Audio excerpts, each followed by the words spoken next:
Hi there. I just wanted to talk a minute about mental stimulation for dogs. This video that I'm going to do at the minute is a good sniffer game that you can do. It's similar to like the police and drug dogs that once they smell drugs or money or whatever it is that they need, that they then sit down or lie down. We're going to use football cones as the thing to hide the treat in, and then they have to give the signal, again, either a sit or down, to show you that they found the treat in that specific cone. But I just wanted to say first about mental stimulation as a whole, because I believe that doing tricks with your dog, so videos that I've done before like shake, paw, roll over, touch my knees, that kind of thing, is always really good for just mental stimulation. It makes your dog think about what it is that you want them to do, and I think a lot of people don't realise that aspect to it, so I would always say tricks are really good for mental stimulation. If you don't really want to do tricks, then I'm going to do a series of videos on other things that you can do, like the sniffer game, that will teach your dog to use their mind and to work for you without doing all the frou-frou tricks as some people believe. Mental stimulation sniffer game.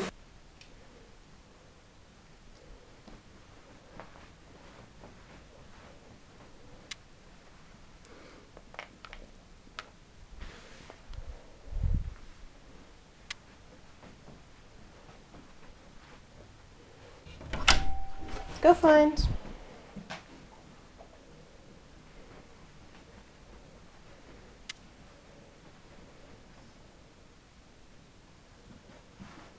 Yes, good boy. Your dog will need to learn either a sit or a down before they can begin this training. Step 1, leave the cone. To begin with, your dog might try and do whatever they can to get the treat out of the cone. They might bite it, they might scratch it, they might try and move it. All you're doing is waiting for them to leave the cone alone for a second, click, and then give them the treat. Now you don't want to take this too far and get the dog to leave the cone completely, because obviously you do want them to be able to sniff and then signal to you. But you don't want them to do any biting, scratching or moving of the cone itself. Step 2, build association. Once your dog can quite happily approach the cone without having any kind of negative reaction, put a treat in the cone where they can see you doing it, and then hold the cone to again prevent them from doing any kind of unnecessary behaviour towards the cone. As soon as they take their nose away from the cone, you click, open the cone, let them have the treat from underneath. You can then start to either ask or wait for your sit or down. As soon as they do that, click and treat.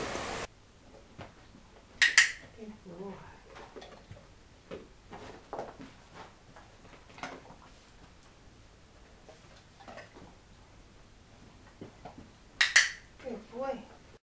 Step 3, add a cone.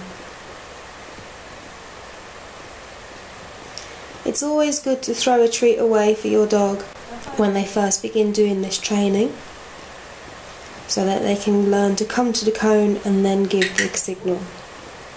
When you have 2 or more cones, you're going to do a sweeping point, and if you want to add a cue word, then you can at this point. You say it as you're doing your sweeping point. We use the term go find, but you can also use search or something along the lines.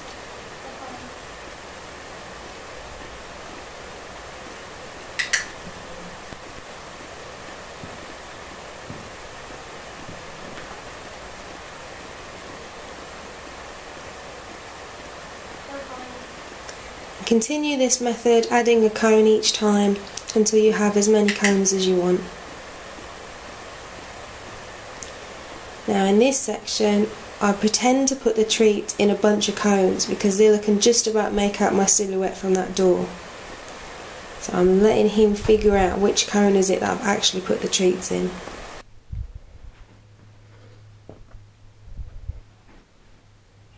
Go find.